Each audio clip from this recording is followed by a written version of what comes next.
Petite vidéo rapide. Ça, c'est un fuel pump unit de S2000. On a retiré ça d'un S2000 Supercharge.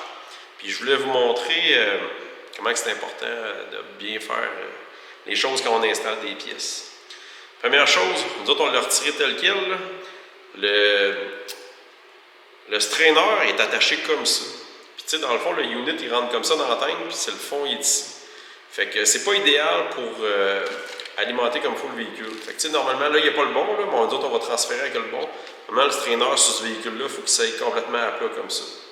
Ça, c'est une des choses. Puis là, tu vois, là, il pourrait nuire au level. Fait que nous autres, on va le changer pour me mettre le bon. L'autre chose, là, je vais m'approcher. Vous allez voir ici, là, ça, là, c'est les fils pour la pompe à gaz qui a été changée là-dedans. Ça a été soudé. Mettons, il y en a une soudure qui est quand même pas si mal, l'autre n'est pas super. Puis, les heat shrink, là, regardez. On pourrait penser qu'ils ont glissé, là, mais ce qui arrive, c'est que les heat shrink, si on n'a pas les vrais heat shrink qui sont fuel compliant, bien, ils se détériorent. Puis, c'est peut-être pour ça qu'on a quelques petits résidus dans le strainer en bas. Fait que ça prend vraiment des heat shrink spéciaux qui sont tolérants à l'essence, parce que sinon, là, ça vient tout mou. C'est pareil, mettons, pour les fils. Là, si jamais vous avez du filage à faire qui est dans un combustible ou dans de l'huile ou n'importe quoi, bien, ça prend vraiment un filage qui est compatible avec le liquide dans le cas où ça va être submergé. L'autre chose, ça arrive quand même de temps en temps, là, la hose à gaz ici, là, ça c'est sûr que c'est dur à voir un peu, mais elle est comme gonflée un petit peu. Puis là, elle, c'est sûr que c'était la bonne sorte, mais quand elle a été installée, peut-être que ça a forcé un peu.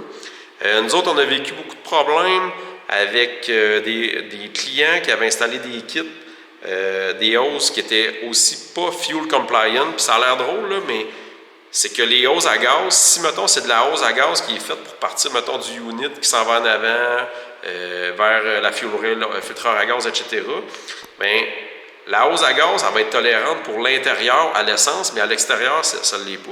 Tandis qu'une hose qu'on va mettre submergée dans l'essence, bien, ça prend une hose qui, il l'appelle la Gates submersible. C'est la barricade. Fait que là, c'est juste à faire attention. Il faut vraiment que ça soit la barricade submersible, parce que je pense qu'il y a eu des variantes.